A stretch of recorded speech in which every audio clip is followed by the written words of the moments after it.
अस्सलाम वालेकुम। Welcome to एमरात। दोस्तों, बात आज हम करने जा रहे हैं इजिप्ट को लेकर। इजिप्ट ने रिसेंटली कुछ ऐसे अनाउंसमेंट्स किए हैं जो कि पूरे दुनिया को लेकर बड़े अहम हैं। इंडिया, अमेरिका, चाइना को लेकर, इसराइल को लेकर एंड कहीं ना कहीं पाकिस्तान को लेकर भी। तो ये अनाउंसमेंट्स हैं क्या और इसका कितना ज्यादा गहरा ताल्लुक पाकिस्तान के साथ भी है, उसको डिटेल से बात करते हैं। दोस्तों, रिसेंटली बहुत से इजिप्शियन आउटलेट्स ने ये क्लेम किया है कि इजिप्ट या तो जेट-एंड-सी एयरक्राफ्ट खरीदने वाला है, या कुछ इजिप्शियन मीडिया रिपोर्ट्स तो यहाँ तक कह रही हैं कि चाइना की तरफ से इजिप्ट को जेट-एंड-सी एयरक्राफ्ट का फर्स्ट बैच मिल चुका है। अब इसमें अभी तजाद है, इसमें अभी कंफर्म नहीं है कि फर्स्ट बैच मिल चुका है या बहुत जल्द मिलने वाला है, बट ये चीज़ अब ऑलमोस्ट कंफर्म हो चुकी है कि फाइनल निगोशिएशंस भी कंप्लीट हो चुकी हैं और इजिप्ट चाइना से जेट-एंड-सी एयरक्राफ्ट ले रहा है। इसके मैं कुछ स्क्रीनशॉट्स वगैरह आपको दिखा रहा हूँ। अब इसका पाकिस्तान के साथ भी ताल्लुक है, अमेरिका के साथ भी, इसराइल के साथ भी और चाइना के साथ तो ऑब्वियसली है। लेकिन सबसे पहले हम यहाँ ये बात करेंगे कि इजिप्ट जेट-एंड-सी एयरक्राफ्ट की तरफ जा क्यों रहा है। तो इसके पीछे दो बड़े मुहर्रकात हैं। पहला तो बात करें कि इजिप्ट के पास इस वक्त राफेल्स भी हैं, F-16s भी हैं 200 से ज्यादा, और उनके पास मिराज 2000 भी हैं और एक बहुत अच्छी एयरफोर्स है अगर फाइटर जेट्स के लिहाज से बात की जाए, नंबर्स के लिहाज से बात की जाए। लेकिन फाइटर जेट्स तो इजिप्ट के पास हैं, लेकिन राफेल पर लगाने के लिए मीटियोर मिसाइल्स नहीं है और F-16 पर लगाने के लिए AIM-120 active radar guided BVR missiles नहीं है।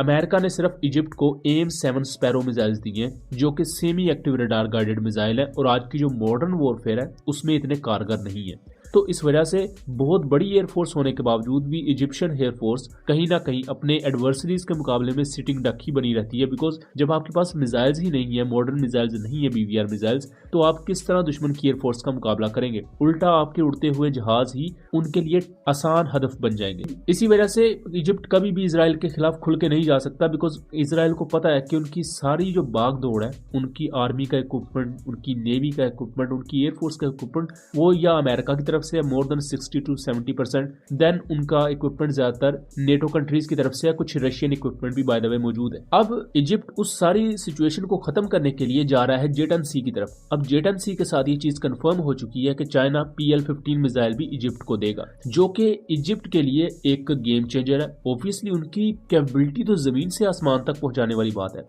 अब इसको आप कनेक्ट करें कि 2024 में इजिप्शियन एयरफोर्स स्पेशली पाकिस्तान आई हुई थी इंडस शील्ड 2024 एक्सरसाइजेस के लिए, और उसके साथ साथ सऊदी अरेबिया भी आया हुआ था। इस वक्त अब रिपोर्ट्स ये हैं कि इजिप्ट तो कंफर्म है कि वो पाकिस्तान के बाद दूसरा कंट्री है जो जेट-एंड-सी एयरक्राफ्ट खरीदने जा रहा है। इसके साथ साथ सऊदी अरेबिया और कुछ दूसरी गल्फ कंट्रीज भी इंटरेस्टेड है। अब यहाँ अहम चीज जो पाकिस्तान के साथ इसको कनेक्ट करती है वो ये कि जब से पाकिस्तान ने जेट-एंड-सी एयरक्राफ्ट को एक्वायर किया और इसे पाकिस्तान ने बैटल टेस्टेड बनाया, चाइना में इसने कोई भी डायरेक्ट बैटल नहीं लड़ी, लेकिन 2024 में फरवरी के महीने में पाकिस्तान और ईरान के दरमियान जो झड़पें हुई थी, जब ईरान ने पाकिस्तान में मिसाइल्स फायर किए थे, उस पर डिटेल वीडियोस हमने बनाई हुई हैं।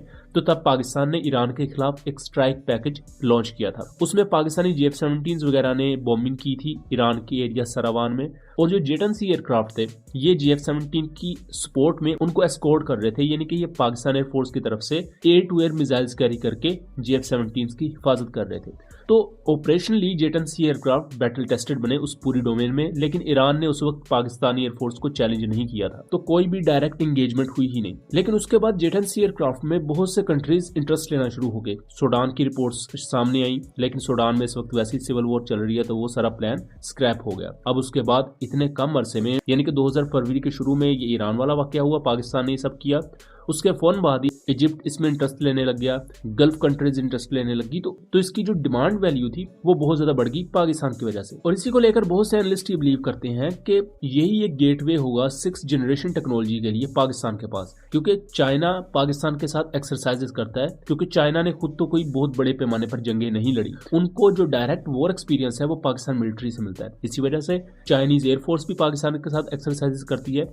अब ये जो 2024 में इंडस शील्ड एक्सरसाइजेस हुई थी, उन्हीं के पैरेलल ही इंडस शील्ड सी एक्सरसाइजेस हुई थी, जो सिर्फ पाकिस्तान और चाइना के दरमियान थी, और ये पैरेलल चल रही थी, यानी कि एक तरफ इजिप्ट और सऊदी अरब और तुर्की के साथ एक्सरसाइजेस, जबकि दूसरी तरफ पाकिस्तान और चाइना की एक्सरसाइजेस। ये बहुत बड़ा इवेंट था, जहां इस चीज को अमेरिका कभी भी अलाउ ना करता, लेकिन ये एक प्रॉपर ऐसा सिनेरियो बना जहां पाकिस्तान में ये सब चीजें हो रही थी।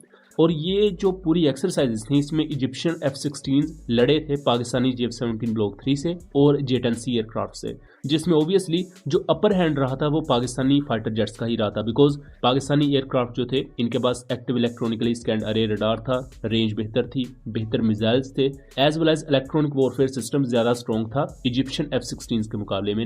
लेकिन स्टिल इजिप्ट के पास भी F-16 ब्लॉक 50 स्टैंडर्ड के जेट्स मौजूद हैं, सो वो भी कोई सिटिंग डक नहीं। लेकिन चूंकि BVR मिसाइल्स ही मौजूद नहीं है और अमेरिका कभी भी अलाउ नहीं करता ताकि इसराइल के खिलाफ इजिप्ट की पावर इनहेंस ना हो, सो इस वजह से इजिप्ट डिसएडवांटेज में रहता है। तो यहाँ एक बहुत अहम चीज क्लेम की जा रही है कि पाकिस्तान के साथ जो एक्सरसाइज में उन्होंने एक्सपीरियंस गेन किया और J-10C की जो कैपेबिलिटीज को देखा, तो इसके बाद उन्होंने फाइनली फैसला किया कि हम चाइना से J-10C लेंगे। फिलहाल जो रिपोर्ट्स हैं कि 40 के करीब J-10C एयरक्राफ्ट इजिप्ट खरीद रहा है। कुछ रिपोर्ट्स के मुताबिक पहला बैच मिल चुका है और J-10C एयरक्राफ्ट को लेकर कुछ इजिप्शियन ओसेंट्स ने क्लेम किया है कि इसमें जो active electronically scanned array radar है वो 1200 TR मॉड्यूल्स पर या उससे ज्यादा के TR मॉड्यूल्स पर बेस्ड है, जिसका मैं अरेबिक उसका टेक्स्ट आपको दिखा रहा हूँ। और इसकी जो रेंज है वो 350 किलोमीटर से ज्यादा होगी J-10C के रडार की। एंड उसके साथ साथ अगर आपके पास PL-15 जैसा लॉन्ग रेंज BVR मिसाइल है जो कि स्टेटेड उसकी रेंज 150 किलोमीटर से ज्यादा है। और यहाँ मैं एक चीज वाजे करता चलूं कि ये जो मिसाइल्स और रडार की रेंजेस होती हैं ये कॉम्पैक्ट नहीं होती कि अगर 300 किलोमीटर रेंज है तो 300 किलोमीटर ही होगी, ऐसा नहीं है। मुख्तलिफ सिनेरियोज होते हैं। कुछ सिनेरियो ऐसे होते हैं जहाँ रेंज आपकी ऑप्टिमम लेवल पर आपको मिल रही होती है, कुछ सिनेरियोज ऐसे होते हैं जहाँ आपकी रेंज कम हो जाती है, डिक्रीज हो जाती है। इसमें बहुत से फैक्टर्स होते हैं, आप कितने एल्टीट्यूड पर उड़ रहे हैं, आपका एजीमुथल, और ये पूरी स्टैटिस्टिकल जो ओवरव्यू है इसकी डिटेल में नहीं जाएंगे, बस आपको मैंने एक ओवरव्यू दिया है। इसी चीज को लेकर चाइना पाकिस्तान को अपनी कटिंग एज टेक्नोलॉजी प्रोवाइड करता है। उसका चाइना को सबसे ज्यादा फायदा ये होता है कि पाकिस्तान चूंकि ऐसे सिनेरियोज में इंगेज रहता है जहां मुख्तलिफ वेपन सिस्टम यूज होते हैं, सो उससे चाइना की मार्केट ग्रो होती है और चाइना को वॉर एक्सपीरियंस ऑब्वियसली मिलता है। एंड उसके साथ साथ चाइना को यह भी पता लगता है कि मॉडर्न वर्ल्ड के साथ हमने अपने वेपन सिस्टम को किस तरह अपग्रेड करना है, उसमें क्या क्या हमें चीजें इंप्रूव करने की जरूरत है। जस्ट आप ये देखें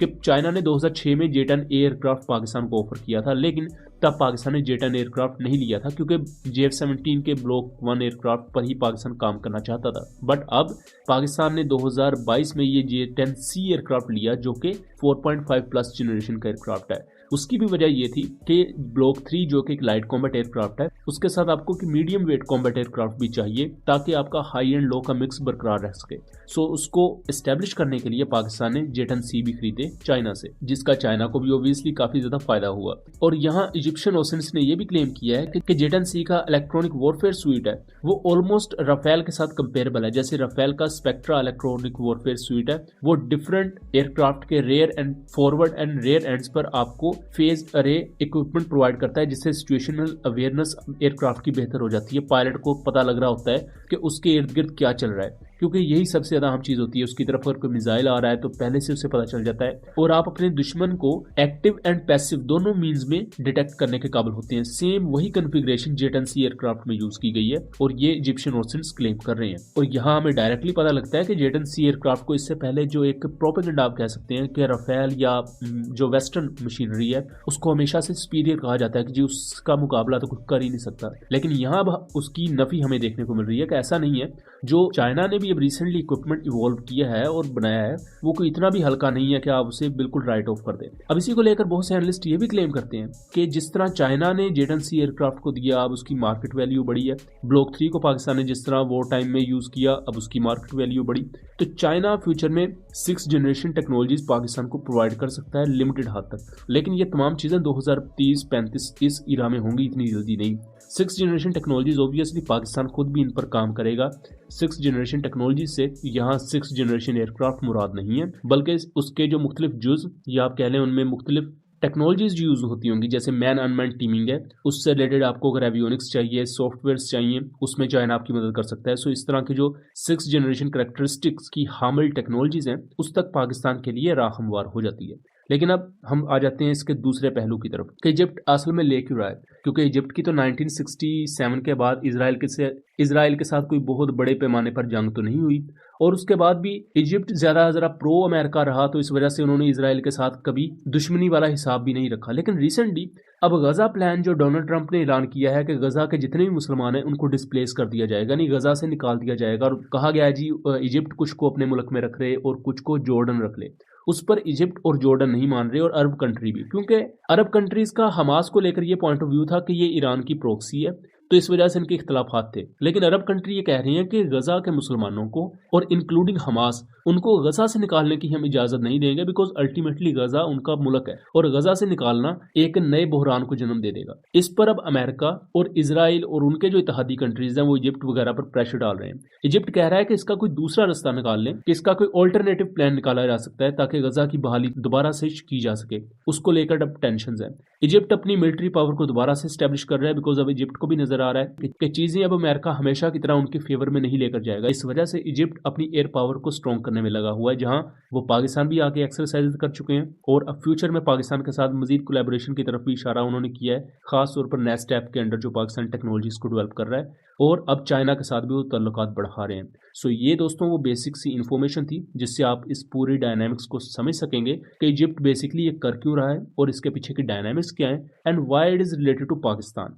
सो दोस्तों ये था एक एनालिसिस। उम्मीद करता हूँ चीज़ें क्लियर रही होंगी। वीडियो पसंद आई हो तो इसे ज़्यादा से ज़्यादा शेयर कीजिएगा ताकि इस तरह की मजीद इन्फॉर्मेटिव वीडियोस हम आपके लिए लेकर आ सकें। मिलेंगे अगली वीडियो में, तब तक के लिए अल्लाह हाफिज़।